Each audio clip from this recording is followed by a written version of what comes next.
नाज़रीन अस्सलाम वालेकुम। नाज़रीन, अमरीकी अफवाज के विड्रॉ के बाद इसका तो सभी को अंदाज़ा था कि अफ़गान तालिबान का पल्ला भारी होगा और अफ़गानिस्तान की जो नेशनल आर्मी है वो को बहुत देर तक ठहर नहीं सकेगी। लेकिन कितनी जल्दी ये सब कुछ हो जाएगा, इसने पूरी दुनिया को, पाकिस्तान समेत, हैरान परेशान कर दिया। मैं आपको एक टुकड़ा सुनाता हूँ। अमेरिका के सदर प्रेसिडेंट जो बाइडन का 8 जुलाई का जब उनसे सवाल पूछा गया कि क्या काबुल का फॉल इनेविटेबल है, तो उस वक्त वो कितने पुरएहतमाद थे। अब आज 16 अगस्त है। सूरत हाल ये है कि 6 अगस्त को अफ़गानिस्तान का पहला सूबा अफ़गान तालिबान ने फतह किया और 15 अगस्त को अफ़गान तालिबान फातिहाना तरीके से काबुल में दाखिल हो गए। वहाँ के सदर अशरफ गनी साहब वहाँ से फ़रार होकर उज़्बेकिस्तान, कभी ताजिकिस्तान की खबर आ रही है, वो वहाँ चले गए। एयरपोर्ट वाहिद जगह है जहाँ तालिबान ने कब्ज़ा नहीं किया, जहाँ से अमेरिका एवैक्यूएशन कर रहा है। ये सूरत हाल क्या है, इस सूरत हाल का मतलब क्या बनता है? इस वक्त मेरे साथ एक पैनल है जिसमें 2 किस्म के आज एक्सपर्ट्स पाए जाते हैं। एक वो एक्सपर्ट्स हैं जो एनालिसिस के हैं। मेरे साथ एजाज़ अहमद चौधरी साहब हैं, पाकिस्तान के फॉर्मर फॉरेन सेक्रेटरी हैं, very warm welcome to him. मेरे साथ जनरल गुलाम मुस्तफ़ा है जो पाकिस्तान के प्रोमिनेंट डिफेंस एनालिस्ट हैं। मेरे साथ स्टूडियोज़ में ताहिर खान साहब हैं जो अफ़गानिस्तान अमूर के माहिर हैं, BBC पश्तो और उर्दू के साथ काम करते रहे हैं और गुज़िश्ता 20 बरस से अफ़गानिस्तान की सूरत हाल को उन्होंने कवर किया है।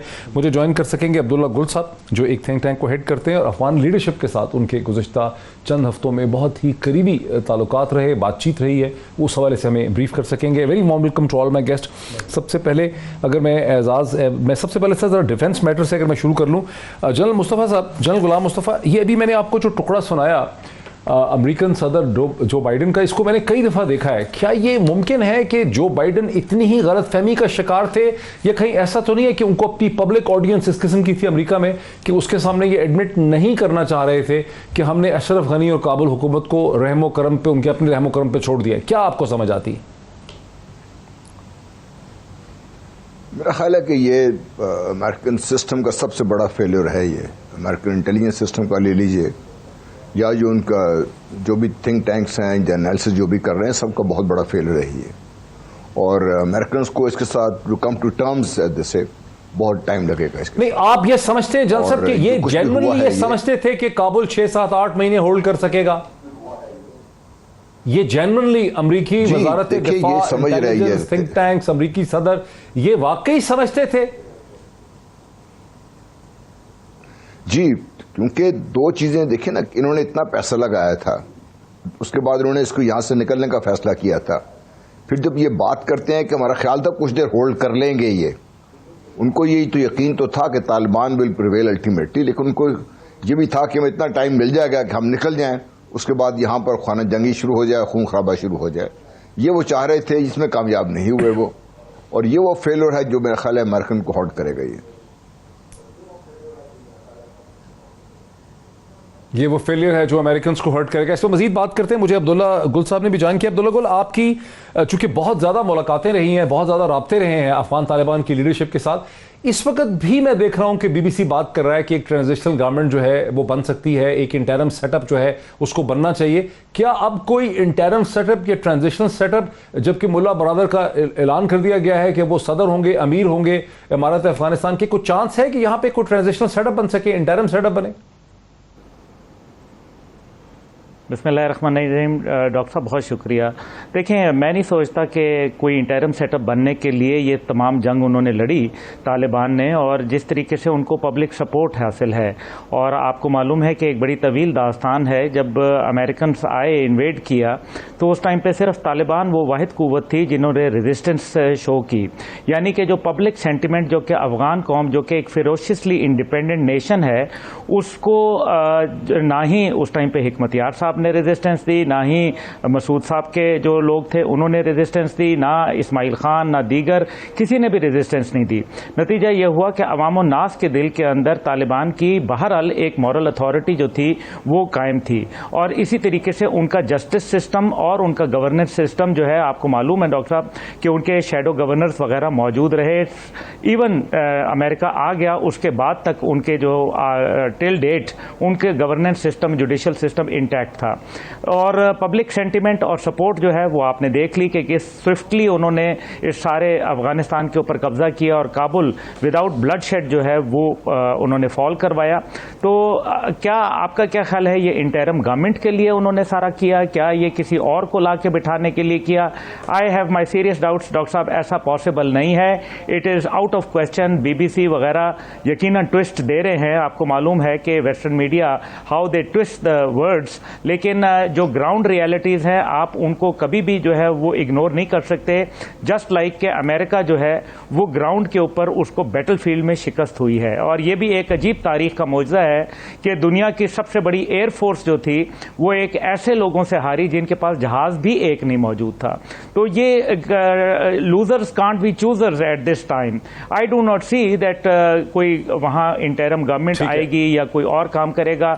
और मैं समझता हूँ कि अनटाइमली जो उस्ताद करीम खलीली और यूनुस कानूनी को बुलाया गया, उनको भी मेरे ख्याल में इस टाइम पे थोड़ा सा हमें वेट एंड सी की पॉलिसी अपनानी चाहिए। जो डेलीगेशन आप कह रहे हैं कि इस्लामाबाद में इस वक्त आया हुआ है, ठीक है, बिल्कुल। अच्छा, मेरे साथ रहिए। एजाज अहमद चौधरी साहब, आप पाकिस्तान के फॉरेन सेक्रेटरी रहे हैं, you have been Pakistan ambassador, आप पाकिस्तान के सफ़ीर एम्बेसडर रहे हैं वाशिंगटन के अंदर, आप एक बहुत इंपॉर्टेंट थिंक टैंक को हेड करते हैं।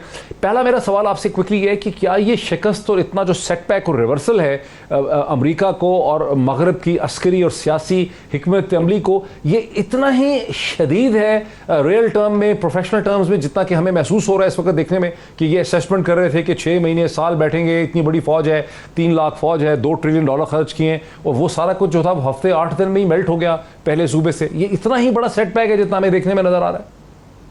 बिल्कुल इतना ही बड़ा सेटबैक है।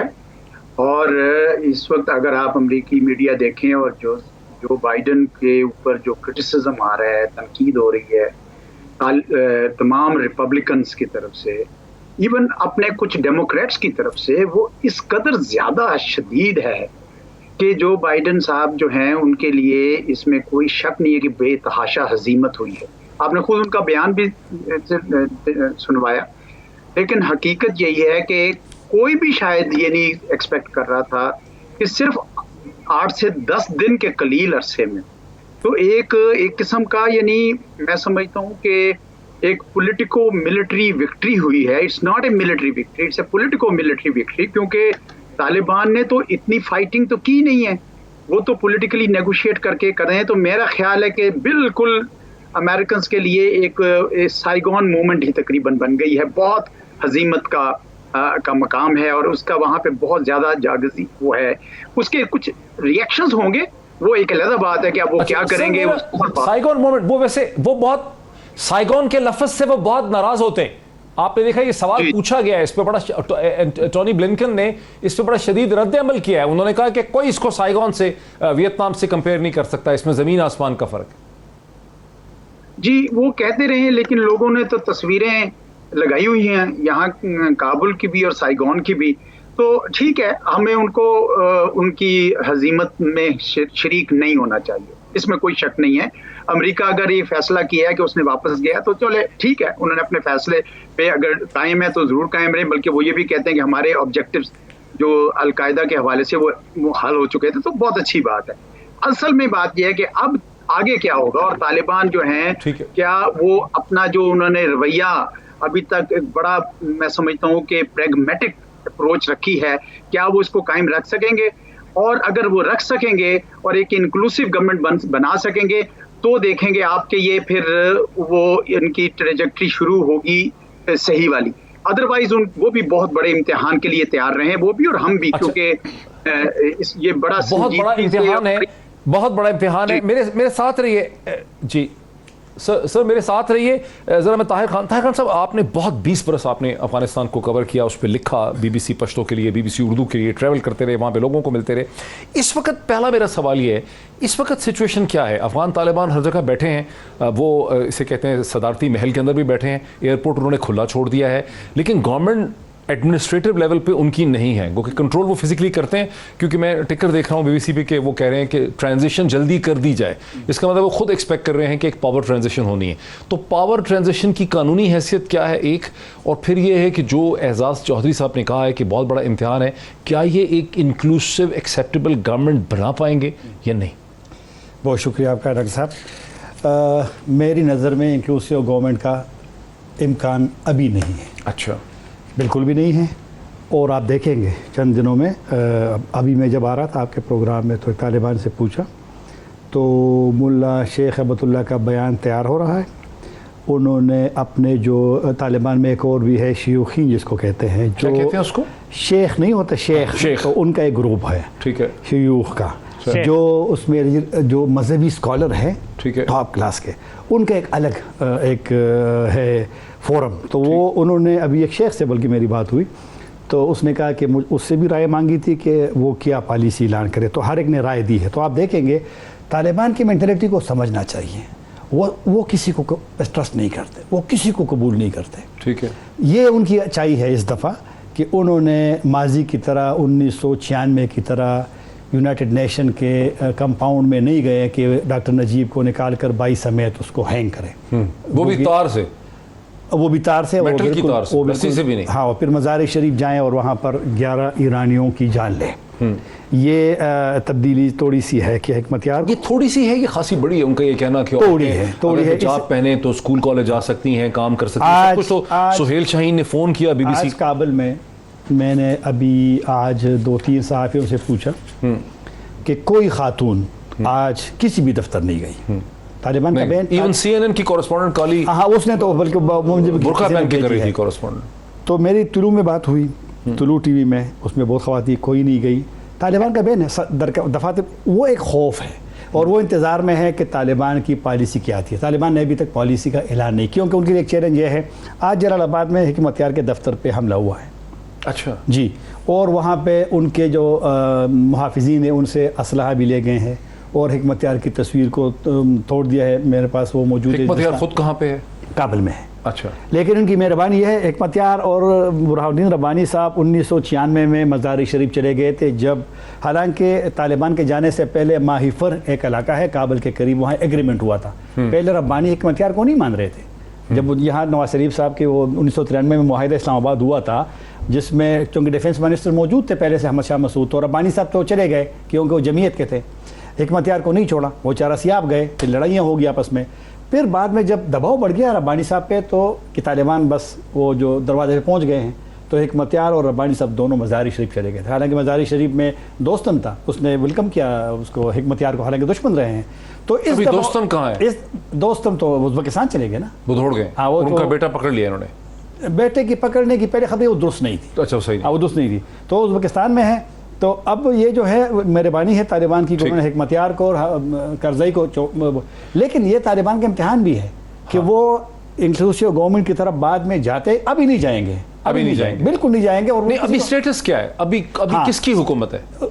इसके अभी तो फॉर्मल डिक्लेयर नहीं हुआ, लेकिन चलो हुकूमत बताता हूँ आपको। जो तालिबान का शेडो गवर्नर था, वो जाकर गवर्नर के ऑफिस में बैठ गया, उसने इस्लामी इमारात का झंडा लगा दिया और रेडियो का नाम कंदहार रेडियो से शरीयत रेडियो रख लिया है, ठीक है। और काबुल का तो अभी 2-3 में हो जाएगा ना। काबुल में उनको एक इशू चल रहा है। मुझे यही चीज़ थोड़ा सा मुझे डिबेट खोलने दीजिए। अब्दुल्ला, इसमें कोई शक नहीं है कि पाकिस्तान में तालिबान के लिए बहुत ज़्यादा हमदर्दी और बहुत ज़्यादा पॉजिटिव किस्म की फीलिंग पाई जाती है, लेकिन अगर तालिबान इस इम्तिहान में, जो एजाज अहमद चौधरी साहब ने कहा है, इसमें कामयाब नहीं होते कि इंक्लूसिव गवर्नमेंट नहीं बना पाते, औरतों को घरों में बंद कर देते हैं और मुख्तलिफ मारपीट किस्म की शुरू हो जाती है, एक वायलेंस शुरू होती है डिफरेंट ग्रुप्स के साथ, तो उससे जो है एक जाहिर है कि बैनुल अक़वामी ओपिनियन फिर उनके खिलाफ होगी, मलबा उन पे जहाँ गिरेगा हम पे भी गिरेगा। Your quick comment to that. जी बिल्कुल ऐसा ही है, क्योंकि अगर तालिबान अपने ये रवैये, सुहेल शाहीन अपने इंटरव्यू में क्योंकि कह चुके हैं कि हम औरतों को, जो कि अफ़गान ट्रेडिशंस हैं, जो उनका कल्चर है, इस्लामिक कल्चर है, उसके मुताबिक अगर वो अपना अटायर जो है वो अपनाएंगी तो उनको इजाज़त होगी मीडिया हाउसेस पे भी और दीगर जगहों पे भी काम करने की। देखें, सीधी सी बात है कि अगर आवाम की सपोर्ट, अभी आपने देख लिया डॉक्टर साहब के, आवाम की सपोर्ट के बगैर ये सब कुछ मुमकिन नहीं था। तो अफ़गान अफगानिस्तान में तालिबान ने 3 किस्म की स्ट्रेटजी जो है वो साइमल्टेनियसली अपनाई। एक उनकी मिलिट्री स्ट्रेटजी थी, एक उनकी डेफिनेटली जो कि सुपीरियर थी इंपीरियल पावर्स की स्ट्रेटजी से, दूसरी उनकी पॉलिटिकल स्ट्रेटजी थी जिसको आपने देखा कि जिस तरह से उन्होंने पूरा कब्जा किया और पूरा अपना इक़्तिदार हासिल किया, तो ये उनकी पॉलिटिकल स्ट्रेटजी थी। और तीसरी उनकी डिप्लोमेटिक स्ट्रेटजी थी जिससे उन्होंने मज़ाकरात की टेबल पे भी लाए और साथ साथ जंग भी करते रहे। तो ये तीनों स्ट्रेटजीज अभी तक तो बहुत अच्छी थी, लेकिन अब आवाम को अगर आप रजामंद नहीं रखेंगे तो रिवोल्ट अंदर से आ जाएगा। तो ये एक बहुत बड़ा चैलेंज है। और जहां ताहिर खान साहब ने बड़ी खूबसूरत बात की कि इस टाइम पे देयर इज नो पॉसिबिलिटी कि वहां इंक्लूसिव गवर्नमेंट बने, लेकिन मैं यहां ये भी अर्ज करता चलूं, क्योंकि मेरे भी आपको मालूम है कि मेरे वालिद जनरल हमीद गुल के हवाले से एक रिश्ता है बहुत पुराना उनके साथ, तो वो जो मुझे अभी तक जी मुझे जो इल्म है उसके अंदर यह है कि कुछ अच्छे चेहरे जो कि वेल रिस्पेक्टेड थे, जो कि उस सोसाइटी के अंदर, लेकिन not with the government quarters, क्योंकि गवर्नमेंट को वो समझते हैं कि ये अमेरिकन की एक कंटिन्यूटी थी, इसकी वजह से वो गवर्नमेंट को बिल्कुल मेरे ख्याल है उसके अंदर इंक्लूसिविटी में नहीं शामिल करेंगे। लेकिन कुछ अच्छे चेहरे जो हैं वो यकीनन उसके अंदर मुझे कुछ अरसे में शामिल होते हुए नजर आते हैं। लेकिन साथ ही साथ हमें एक चीज़ को बहुत गौर से देखना है कि इस टाइम पे जो नेबरिंग कंट्रीज हैं उनमें रशियन, मेरी कुछ देर पहले कहीं बात भी हुई, तो रशियन जो हैं वो कल गालिबन ज़मीर काबुलोव साहब उनके जो स्पेशल एनवॉय हैं वो और कुछ दीगर लोग वहाँ अफगानिस्तान जा रहे हैं। रिकग्निशन के हवाले से चाइना की तरफ से बहुत अच्छा बयान आया है और इसी तरीके से दीगर ममालिक की तरफ से ईरान के साथ उनकी एक अंडरस्टैंडिंग है। इसी तरीके से उज़्बेकिस्तान, तुर्कमानिस्तान, ताजिकिस्तान और अज़रबैजान और दीगर नेबरिंग कंट्रीज के साथ उनका एक अच्छा रेपो जो है वो डेवलप हो रहा है। तो हमें अभी ये देखना है कि पाकिस्तान के लिए बेस्ट ये है कि हमें थोड़ी देर क्या इसे कंटिन्यू कर सकेंगे? ये सवाल है, मुझे एक ब्रेक लेनी है, मुझे अब्दुल्ला एक ब्रेक लेनी है। मैं जन साहब की तरफ भी आना चाहता था, लेकिन ब्रेक के फौरन बाद मैं जन साहब की तरफ आऊंगा। और बेसिक सवाल ये है कि जो इम्तिहान और जो टेस्ट है अमरीकियों को और हिंदुस्तानियों को शिकस्त हो गई अफगानिस्तान में, वो बात हमें नजर आ रही है, लेकिन क्या तालिबान इस पूरी कोएलिशन को जो इस वक्त उनके साथ खड़ी है, अंदरूनी और बैरूनी, इसको साथ लेके चल पाएंगे? ये बहुत बड़ा सवाल है। इस पे बात को आगे बढ़ाते हैं एक ब्रेक के बाद। नाज़रीन वेलकम बैक। मेरे तमाम गेस्ट मेरे साथ हैं, लेकिन चलूंगा मैं जनरल गुलाम मुस्तफ़ा साहब की तरफ। जनरल साहब, आप एक प्रोमिनेंट डिफेंस एनालिस्ट हैं, एक बहुत आपने 30-35-40 बरस आपने फौज के साथ गुजारे हैं।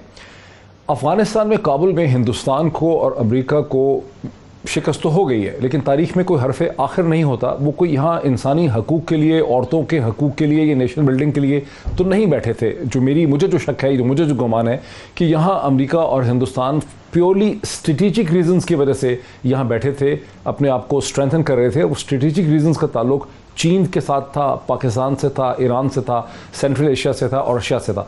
अब जबकि उनको एक रिवर्सल हो गया है, इनकी काउंटर स्ट्रैटेजीज क्या होंगी? देखिए, आपकी बात बिल्कुल सही है। हम दो मुल्कों की बात तो करते हैं, अफगानिस्तान और पाकिस्तान, बट जोग्राफिकल एंटिटी देखिए तो ये एक एंटिटी बनती है ये। और anybody who control this region जिसकी मैंने बात की है या जिसका इन्फ्लुएंस है यहाँ पर, तो वो एडवांटेज क्या है उसको, वो यूरेशियन लैंड मास को इंडियन ओशन से मिला सकता है, कैस्पियन की रिसोर्सेज को सारा ओपन करके ले आया जा सकता है। अगर जो इसको ब्लॉक रखेगा तो ये मूवमेंट नहीं हो सकती यहाँ से। वन बेल्ट वन रोड तो एक बड़ा एम्बिशियस प्रोजेक्ट है चाइना का, और जिसको रूस की भी बैकिंग हासिल है, बहुत सारे मुल्क शामिल है, वो कभी कामयाब नहीं हो सकता। और ये एक बहुत बड़ा टारगेट है जो अमेरिकन ने अपने लिए सेट किया हुआ है और भारत ने भी सेट किया हुआ अपने लिए। अब चूंकि यहाँ से उनका रिवर्सल हो गया है, देखिए मत भूलिए कि अमेरिकन फोर्सेज निकली हैं यहाँ से। अमेरिकन ने एरिया उस लिहाज से तो छोड़ दिया है, लेकिन अमेरिकन का जो कैपेसिटी फॉर मिसचिफ है वो ख़त्म नहीं हुई अमेरिकन की यहाँ पे।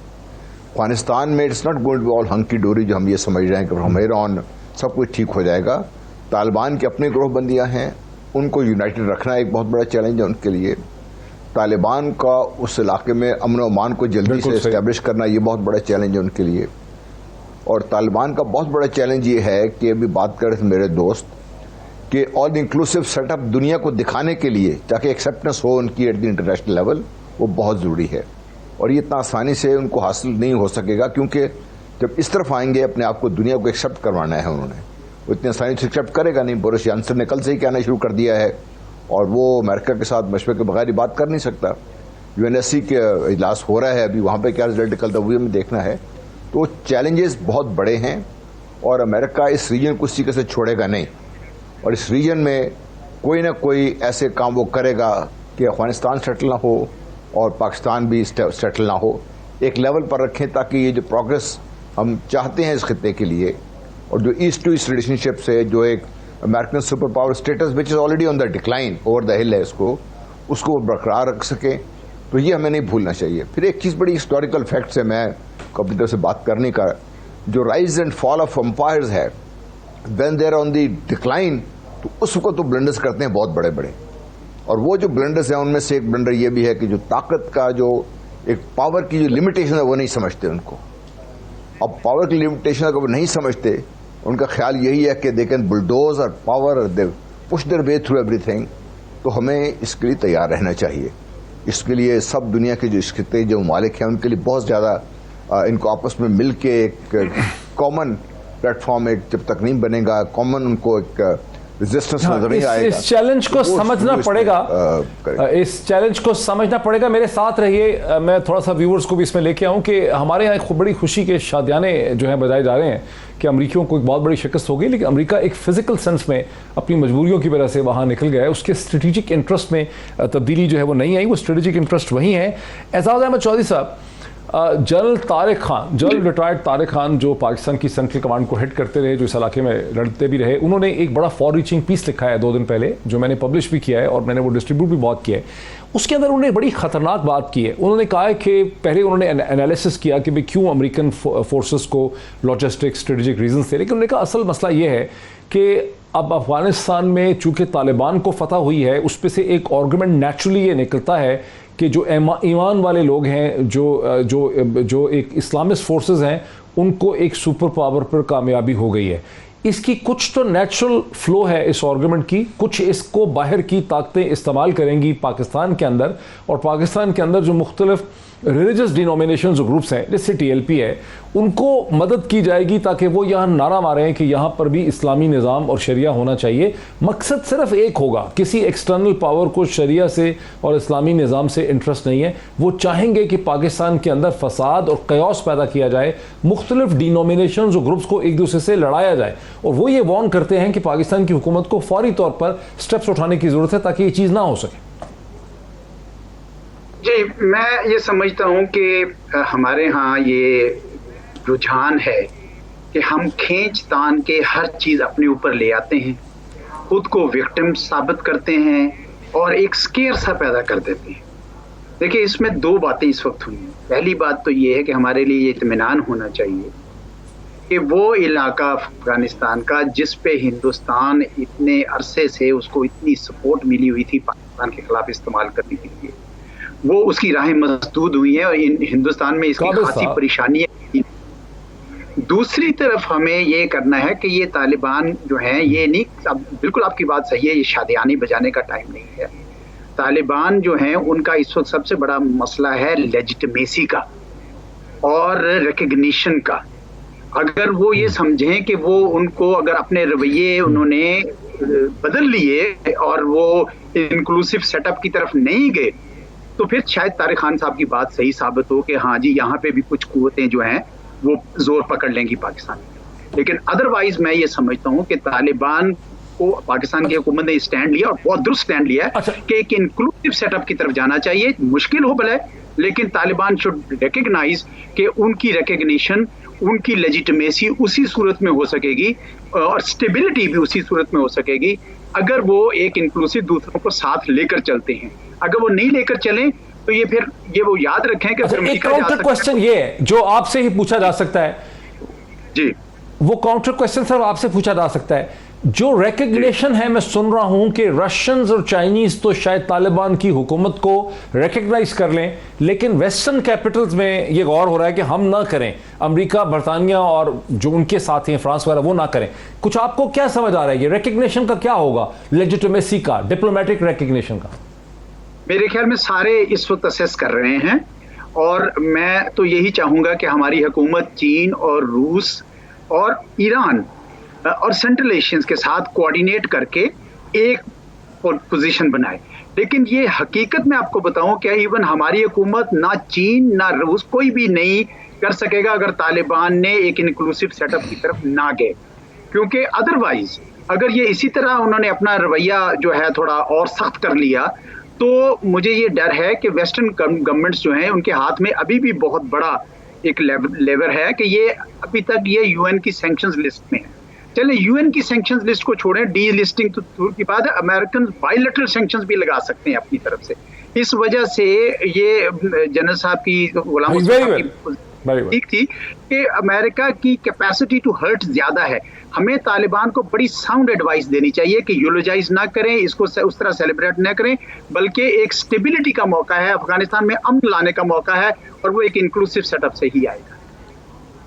जी अब्दुल्ला, आपने ये कहा था कि फौरी तौर पर इंक्लूसिव सेटअप नहीं आ सकता, लेकिन आपने सुना जनरल मुस्तफ़ा को भी, एजाज चौधरी साहब को भी कि कोई इतना यानी बड़ी वुलनरेबल पोजीशन है अफगान तालिबान की, उनको डिप्लोमेटिक रिकग्निशन एक्सेप्टेबिलिटी भी चाहिए, उसके बाद उनको फाइनेंशियल बजटिंग भी चाहिए इन शहरों को क्वाइट रखने के लिए।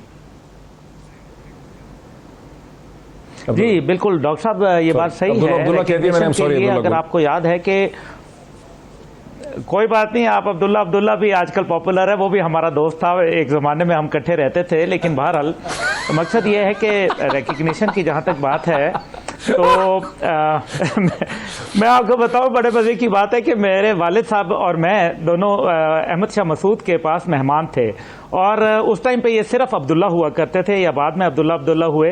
तो ये बहुत मेरे वालिद की इन्होंने बड़ी खिदमत की है, मैं उस डिटेल्स में नहीं जाना चाहता। He is a very good man, तो थैंक्स टू हिम। लेकिन बहरहाल मैं आपसे गुजारिश करूं कि रिकग्निशन की, आपको याद है कि सबसे पहले इंडिकेटर किससे दिया रिकग्नाइज करने का, वो यूके की तरफ से आया कि अगर if Taliban meet certain conditionalities तो हम उनको रिकग्नाइज करेंगे। Without the nod of United States of America this is impossible.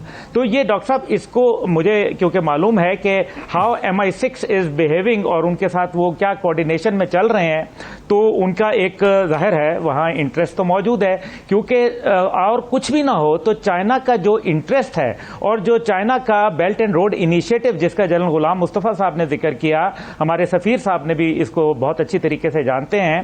तो ये जो बेल्ट एंड रोड इनिशिएटिव है, आप इसको बाईपास नहीं कर सकते। वेस्ट जो है उनको ज़रूरत है इस टाइम पे चाइना की, उनकी इकोनॉमी को ज़रूरत है, उनकी इंडस्ट्री को ज़रूरत है। और दूसरी बात जो आपने कही वो बहुत इंटरेस्टिंग है, जो जनरल गुलाम मुस्तफ़ा साहब ने आपसे शुरू में आपने सवाल पूछा, आपने कहा कि क्या मिस कैलकुलेशन थी अमेरिका की जानिब से। देखें डॉक्टर साहब, दुनिया में अगर सुपर पावर जो है वो गलती ना करे तो वो तो फिर रोमन एम्पायर भी आज तक रहनी चाहिए थी, पर्शियन एम्पायर भी रहनी चाहिए थी, खुद रशिया रहता। तो गलतियां ही करते हैं और उसके नतीजे में फिर वो सुपर पावर जो होती हैं वो अपनी अथॉरिटी लूज करना शुरू हो जाती हैं। कोई आज से 25 साल 30 साल पहले जब रूस का डिमाइस हुआ, तो रूस की डिमाइस से पहले कोई ये सोच सकता था? लोग कहते थे कि 70 साल लगेंगे, 100 साल लगेंगे, लेकिन फिर किस तेजी से रूस जो है वो बिल्कुल सही कह रहे हैं। लेकिन मैं आपको थोड़ा सा रोकूंगा, इंडिया ब्रेक से पहले जरा ताहिर खान साहब को लेने दीजिए। अब्दुल्ला, मैं फिर आता हूं आपकी तरफ। अब्दुल्ला, मुझे मैं फिर आऊंगा आपकी तरफ। मुझे एक बहुत परेशानी ये हो रही है कि आपका जो पेरेंट इंस्टीट्यूशन पुराना इंस्टीट्यूशन है, मैं 2 दिन से देख रहा हूँ BBC, और BBC वर्ल्ड, चूंकि बहुत कम लोग पाकिस्तान में समझते हैं कि वो एक आर्म और एक्सटेंशन है फॉरेन एंड कॉमनवेल्थ ऑफिस की, ब्रिटिश फॉरेन ऑफिस की। तो जो कुछ वो जुबान बोल रहे हैं, मुझे उसमें बरतानिया का फॉरेन ऑफिस नजर आ रहा है, और वो 48 घंटे से मातम के कर रहे हैं कि औरतों को बड़ा खतरा हो गया है। अब अगर तालिबान औरत को एक नेसेसरी फ्रीडम नहीं देंगे तो ये सबसे बड़ा टूल होगा अगले चंद दिनों में उनके खिलाफ। बिल्कुल।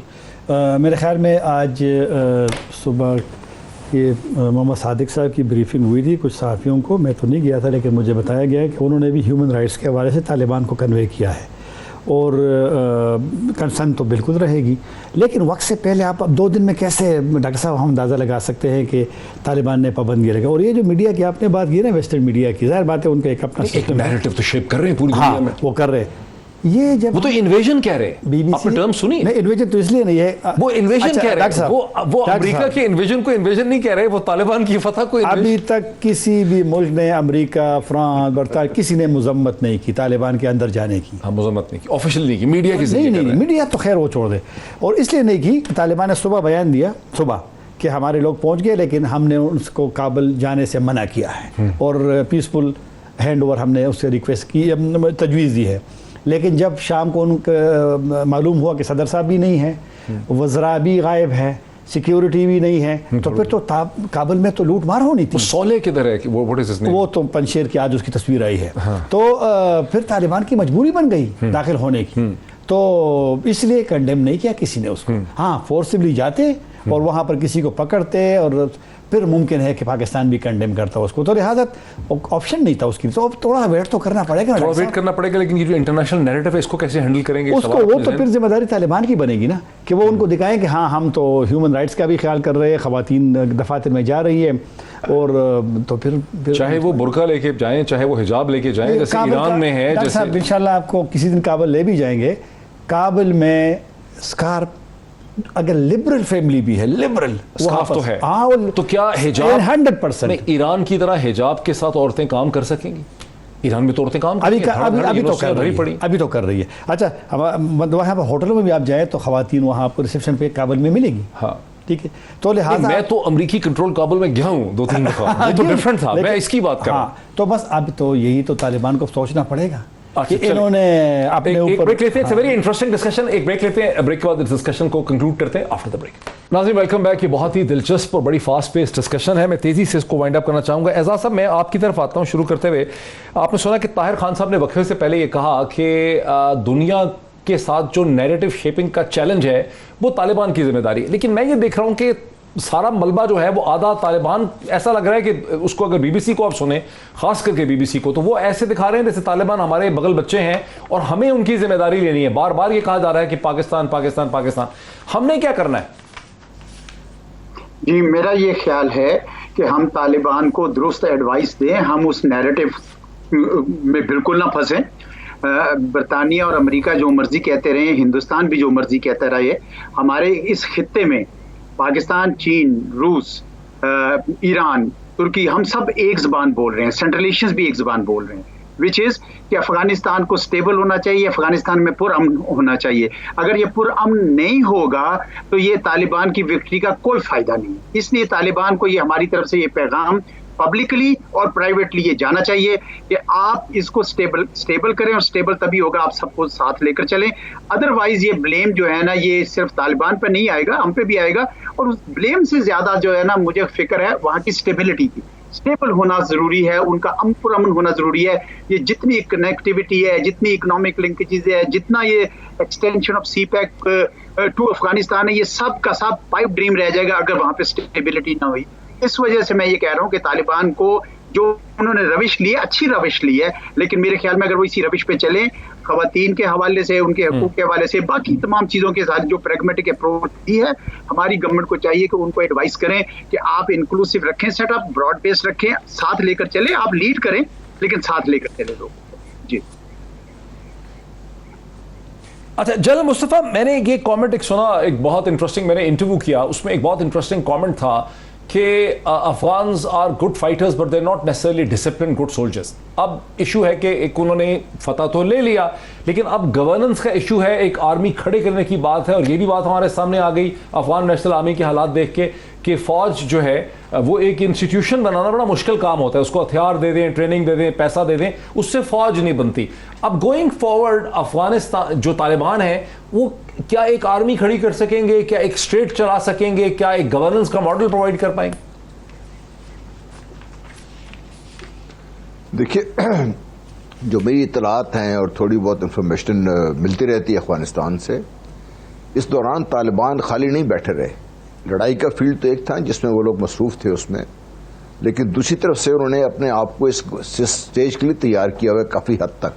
इस लिहाज से नहीं कि अभी सडनली आके वो स्टार्ट मेकिंग गवर्नमेंट जो दूसरी यूरोपियन गवर्नमेंट से चलना शुरू हो जाएगी, बट सॉर्ट ऑफ एक कंट्रोल वो हासिल कर लेंगे जल्दी। ऑलरेडी वो लोगों को प्लेस करना शुरू कर दिया हुआ उन्होंने। उनके अपने अपने विंग बने हुए हैं, डिप्लोमेटिक विंग है, पॉलिटिकल विंग है, मिलिट्री विंग है, वो सारे अपने अपना काम कर रहे हैं ये। और ये सब मिलकर देखिए, एक तो जो एक डर था ना कि आपस में ये डिवाइड हो जाएंगे, तालिबान भी चूंकि एक मोनोलिथिक ग्रुप तो था नहीं ये भी, तो ये उन्होंने पहले ही अपने आप को इस स्टेज के लिए तैयार किया हुआ है। मुझे उम्मीद ये है कि ये जो 20 साल में ये जो तालिबान ने इवॉल्व किया over a period of time from 96 to 99 2000 तक जो हमने एक सेट देखा हमने, उसके बाद से जो हम इनको देख रहे हैं, ये डिफरेंट लोग हैं, ये इनकी सोच डिफरेंट है, ये बड़े क्या कहते हैं इवॉल्व थॉट प्रोसेस है इनका। हाँ, ये ज़रूर है कि ये वो वैल्यू सिस्टम नहीं लाना चाहेंगे जो वेस्ट पसंद करता है यहाँ पे, और ये बहुत लोगों ने वेस्ट को भी समझाने की कोशिश की, लेकिन उस बात को समझने को तैयार नहीं है। पाकिस्तान से भी बार बार ये बात करते हैं, उनका अपना थॉट प्रोसेस है, उनका एक वैल्यू सिस्टम है जी, वो अपना वैल्यू सिस्टम रखेंगे, उसको किसी को वो इससे इन्फोर्स करने की जरूरत भी नहीं है। So long as Afghanistan is peaceful और वो किसी को तंग नहीं कर रहे या उनकी सरजमीन किसी के खिलाफ इस्तेमाल नहीं हो रही, तो दूसरों को मेरा ख्याल है कि हमें अफगानिस्तान को लेक्चर देने के बजाय we have to look differently उसके ऊपर। दूसरी चीज ये है कि सिचुएशन बनाने में टाइम लगेगा। अच्छा, मैं यही मैं हमेशा ये होता है कि ठीक है, अब्दुल्ला गुल को मैं इसमें लेके आता हूं, मेरे साथ रहे जल साहब। अब्दुल्ला गुल, आपको मैं इसलिए लेके आ रहा हूं स्टेज पे कि आपने कह लें कि अपनी जवानी से, बचपने से जनरल हमीद गुल मरहूम के साथ आपने उस वक्त के अफगान तालिबान भी देखे और अब के भी अफगान तालिबान के साथ आपकी बड़ी बैठक है। ये जो जनरल साहब कह रहे हैं, जनरल गुलाम मुस्तफ़ा, कि 20 बरस में उनकी एवोल्यूशन यानी इर्तका हुआ है, वो हुआ है इर्तका? जी डॉक्टर साहब, बिल्कुल यहाँ पढ़ के गए हैं, बहुत सारे लोग अभी पढ़े लिखे हैं, और सिर्फ यही नहीं है कि उन्होंने मजहबी तालीम हासिल की, उन्होंने असरी तालीम हासिल की, और मेरा ख्याल है कि बहुत ज़्यादा समझदार हैं। आपने देख लिया, इंग्लिश बोली, इसी तरीके से रशिया में जो उन्होंने इंटरव्यू किया एक खातून के साथ बैठ के, कितने महज़ब अंदाज में किया। तो वो जो एक लोगों का ख्याल था कि ये पता नहीं तालिबान कितने बारबैरिक हैं, तो वो तो ख्याल ख़त्म हो गया। जहाँ तक ताल्लुक़ इसका है कि जो इस टाइम पे सिचुएशन इंडिया के साथ है वो बड़ी इंपॉर्टेंट है। पूरी दुनिया के सिफारत खानों में से तालिबान ने चुन के भारत के सिफारत खाने को निशाना बनाया और उनको भागने पे मजबूर कर दिया। तो वो जो आवाज़ें कि दोवल के साथ मिल गए हैं, खुफिया बातचीत चल रही है, वो तो डिफ्यूज़ कर दिया। तो इंडिया के जो एम्स हायर देन लाइफ, जो उनके स्ट्रेटेजिक डेप्थ का ख्वाब था अफगानिस्तान में, वो तो चिकनाचूर हो गया। पाकिस्तान जो है वो जो अभी आप जनतारिक साहब के हवाले से बात कर रहे थे, देखें जो आप आइडियोलॉजी है ना, वो ideology can only B fought with superior ideology. Ideology जो है वो वेपन्स के साथ कभी नहीं लड़ी जाती, और यही वो बात है जो अफगानिस्तान के अंदर हुई है। इस टाइम पे हमें जो है वो यकीनन, पाकिस्तान एक आज़ाद मुल्क है, पाकिस्तान के अपने खद्दो खाल हैं, पाकिस्तान के अंदर एक सिस्टम मौजूद है, लेकिन मेरे ख्याल में हमें अपने सिस्टम्स को बेहतर करने की ज़रूरत है। लेकिन एक चीज़ जो कि बहुत इंपॉर्टेंट है, और वो ये है कि हम जिसकी वजह से बहुत ज़्यादा परेशान हैं कि अफगानिस्तान के अंदर सोशल फैब्रिक जो है वो ख़राब हो जाएगा या कुछ हो जाएगा। डॉक्टर साहब, क्या तालिबान की हुकूमत माजी में 9/11 से पहले नहीं थी? क्या वो गवर्न कर रहे थे या नहीं कर रहे थे? ठीक है कि उनके बहुत ज़्यादा स्ट्रॉन्ग उनका उस टाइम पे ओपिनियन था, लेकिन उससे बड़े इश्यूज भी पैदा हुए थे। With the passage of time कम होगा। हाँ जी बिल्कुल, इश्यूज पैदा हुए। ठीक है। अच्छा, मेरे साथ एक तो ये अब्दुल्ला कहते हैं कि वो गवर्न कर रहे थे, यकीनी, हाँ ठीक है, ये मैं इसको वाइंड अप करता हूँ। यकीनी तौर पे उन्होंने गवर्न कर लिया था, पॉपी कल्टीवेशन को कंट्रोल कर लिया था, उन्होंने एक सिस्टम ऑफ जस्टिस भी दिया, लेकिन वो रफ था, वो खुरदरा था, उन्होंने कोड़े लगा दिए, उन्होंने कोई पता नहीं बिहेडिंग तो शायद नहीं की थी उन्होंने, मेरा ख्याल है, लेकिन हाथ पांव काटते थे, लेकिन पता नहीं कितने काटे, मतलब थोड़े काटे, ये ज्यादा नहीं थे मेरा ख्याल है, सिंबॉलिक थे। लेकिन बहरहाल वो दुनिया ने उसको 20 बरस तक उस चीज को प्रोजेक्ट किया, और अभी भी वेस्टर्न टेलीविजन चैनल्स ये कह रहे हैं कि बहुत खतरा है, इंसानी हकूक के लिए बड़ा खतरा है, औरतों के लिए, बच्चों के लिए, सबके लिए खतरा है, माइनॉरिटीज के लिए खतरा है। एक तो ये मेरा, तो ये हैंडल कर पाएंगे इसको, एक, और सेकेंडली डेलीगेशन यहाँ बैठा है इस्लामाबाद में, ये क्या है इस वक्त बहुत बड़ा? सबसे पहले तो कि हैंडल करना पड़ेगा, और तालिबान को अब, चूंकि पहले सियासी दफ्तर तो नहीं हुआ करता था ना डॉक्टर साहब, हाँ। अब तो सियासी दफ्तर 2013 से बना है। पूरी दुनिया, वह सिर्फ इस्लामी ममालिक नहीं गए उनके साथ, सऊदी अरब नहीं गया, यूएई नहीं गया, बाकी वेस्टर्न कंट्रीज, अमेरिका ने तो मुज़ाकरा, अमेरिका ने 2015 दोहा में, हाँ, तो उनकी इंटरेक्शन हुई है। फिर रूस जाते हैं, फिर ईरान जाते हैं, इंडोनेशिया जाते हैं, चीन जाते हैं, तो उनकी एक ग्रूमिंग हुई है, वो सब पोलिटिकल भी डेलीगेशन पे जाते हैं। डेलीगेशन जो इस्लामाबाद में बैठा, जो इस्लामाबाद में, ये है तमाम एंटी तालिबान लीडर्स। ओह अच्छा, जी हाँ, इसमें कोई पश्तून नहीं है। ये सलाउद्दीन रब्बानी है, साबिक वज़ीर, ये जमीयत इस्लामी के सरबराह है। यूनुस कानूनी है, साबिक नायब सदर, ताजिक है, वज़ीर दाखिला भी रहे हैं। मीर रहमानी कौमी असम्बली के स्पीकर है, लेकिन ये कौमी असम्बली के स्पीकर की हैसियत से नहीं आए। मुहक्किक साहब हैं हिज़्ब वहदत के, करीम खलीली साहब हैं हिज़्ब वहदत के, अहमद शाह मसूद के 2 भाई हैं, अहमद वली मसूद, अहमद, हाँ वो ख़त्म होना है। लेकिन पाकिस्तान को थोड़ा इंतज़ार करना चाहिए था। इनके ये उस दिन दाखिल हुए कल पाकिस्तान में जिस दिन तालिबान काबुल तो बड़ा मन खत्म हो गया। समअप करने का भी मेरे पास टाइम नहीं है, लेकिन ये बहुत ही इंटरेस्टिंग डिस्कशन आपने देखी। फैसला आपका नाज़रीन, हमेशा की तरह आज इतना ही, फिर आपसे मुलाकात होती। बहुत